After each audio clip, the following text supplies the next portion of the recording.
every day. Oh, in the city of the Zuma, for every man and woman, nation's capital. So we're standing tall. It's the city of the Zuma, for Pupa and Numa, nation's capital. So we're standing tall. There is freedom, no segregation. Welcome to the city of my president, the city of my.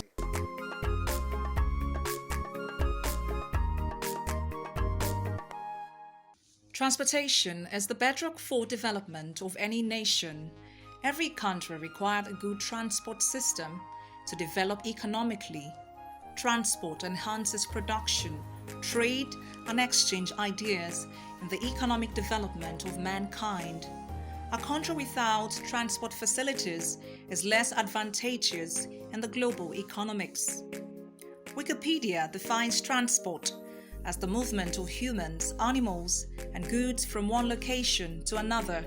In other words, the action of transport is defined as a particular movement of an organism or thing from a point A to a point B. Modes of transport include air, land, rail, road, water, cable, pipeline, and space.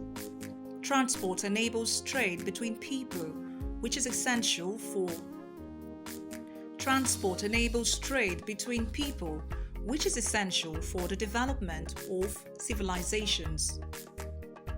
Urban mobility in Western countries has evolved substantially over the past 50 years from an early interest on catering for growing car ownership and use through major road expansion to the current emphasis on reducing car use and cutting back on road provision, encouraging sustainable travel and promoting livable cities with a high quality of life. In Abuja, Nigeria, urban mass transport began when the country's federal capital moved from Lagos to Abuja on December 12, 1991, by former military president Ibrahim Badamasi Babangida. The new Federal Capital Territory, FCT, was still a work in progress. As a major city to be, there are needs in many areas, including the provision of social services. Apart from struggling to cope with the challenge of consolidating on its fledgling infrastructure occasioned by rapid urbanization, it was also hunted by an increase in motorization and low-quality public transport. Then, the Abuja Urban Mass Transport Company, established by the Ministry of FCT, was meant to serve as a bridge to address the transportation needs of the city. The venture, among other things, was designed to provide the best value and safety and reliable shuttle and bus hire service in Nigeria. It was also to plan, develop, and implement an organized, environmentally friendly, and sustainable urban public transport system in the FCT for effective, comfortable, safe, regular, efficient, and affordable transport service delivery. It was also an effort to implementing the Abuja Master Plan with regards to urban transportation and to develop a sustainable means of funding urban public transportation services in the FCT. Evolve appropriate policy framework to subsidize urban public transportation and provide adequate transport infrastructure in the territory, with particular reference to urban public transportation.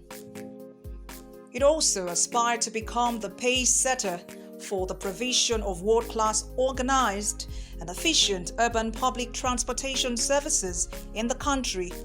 The company was also charged with the responsibility of implementing the government's vision of affordable urban public transportation and managing transport service delivery across the Federal Capital Territory. As the largest bus transportation company in Nigeria, with a staff strength of 518 staff members, OMTO took off with funds totaling over 1.3 billion naira, which were to be used for the procurement of over 500 high-capacity buses for designated routes in the FCT, including Abuja-Maraba, Abuja-Bwari, Abuja-Kuje, Abuja-Gwagwalada, Abuja-Suleja, respectively.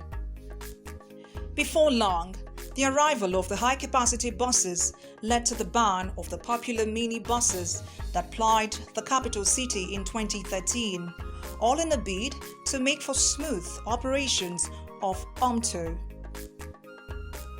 But to the shock of many, it only took a few years of operations before the lofty initiative began to show signs of distress, and a good number of mass transit buses began to disappear from the roads, one after the other.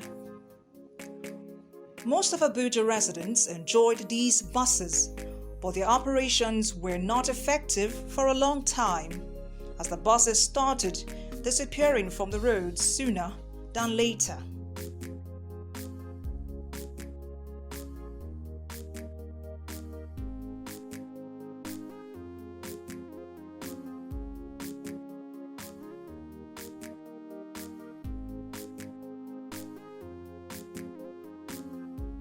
The truth is about the matter is that when you compare now with the time of El-Rufai, you'll find out that the masses are suffering now when it comes to transportation and movement of people and businesses, because the subsidy vehicles we used to see before everywhere applying almost all the routes in Abuja, they are nowhere to be found now.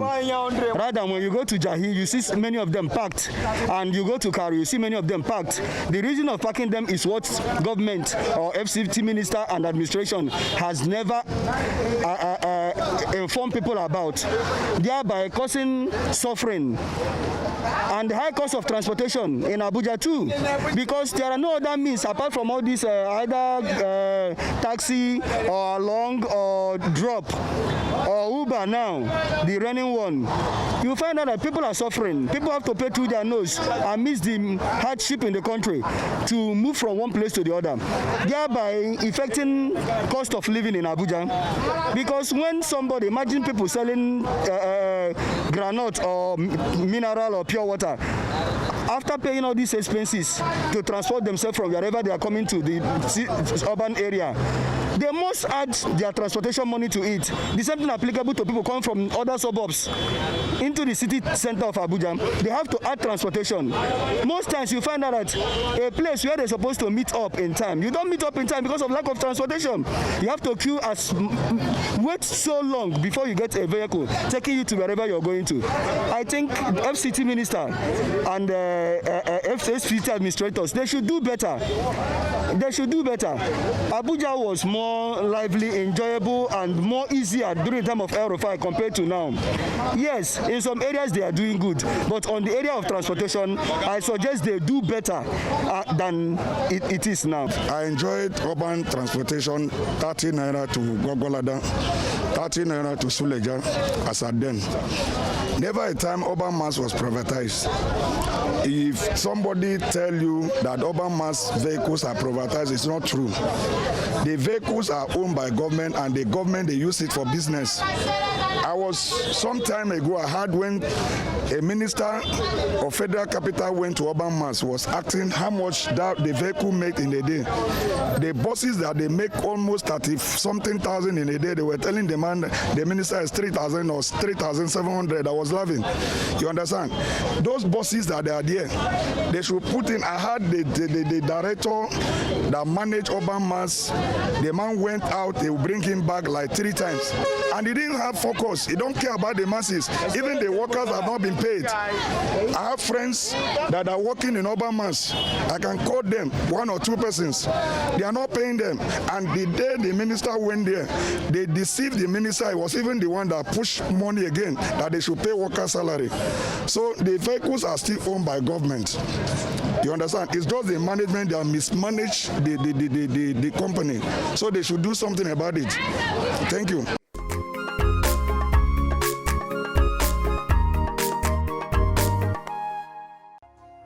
Pope Ebuche was one of the people who enjoyed these buses during his school days in the University of Abuja. Well, having lived in the city for quite some time now, for close to about 20 years, no one who wouldn't have different experiences trying to move around the city. Right from the time the major transportation system was just the the motorcycles, then they were later taken off the streets and they were introduced the new transportation system, which was the urban transportation system of the El-Rufai era, the urban taxis and the urban mass transportation system. Then from time, then it fizzled out, then they brought back a longer vehicle that carries that does mass transit. But all of a sudden, all the new transportation system that was introduced has fizzled out. People still resort back to the old transportation system, which is they normally call along, or the unpainted taxis and even the painted taxis. But because they carry a few a time, so they occupy so much space on the road, they contribute to a lot of environmental hazard and all that. And some even hoodlums use them to perpetrate crime in the city, which increase the crime rate of the city.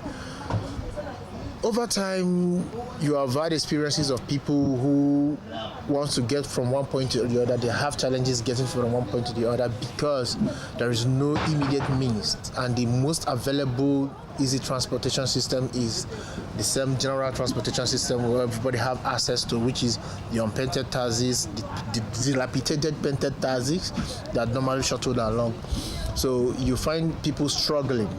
It becomes even more apparent now that, or even noticeable now, and also challenging now that we are living in pandemic period where you have to enjoy space to survive. So normally they carry like 4 to 5 in the taxi now. Imagine trying to do social distancing in such space. And we are talking about people who are low-income earners who normally patronize this popular taxi transportation system. So they don't have enough to shatter the whole taxi for themselves, so they resort to share the share taxi system. So because they cannot afford a lot, and maybe because they are going not too far from where they are staying, but it still boils down that the only transportation system available for them is that one that everybody have to be inside the same car. Mostly small cars. The big ones that could convey a lot of people is almost non-existent. Not that it's not in existence, but maintenance over the time, nobody knows what happened to them and they just fizzle out. So we are back to as if we never had them anymore. So it's like running around the pepper tree just to come back to where we started again. And it's still, the same challenges still persist, because the belief that government should provide for the people, even not giving us the taxes, at least should provide stable environment for the businesses to thrive, for private owners.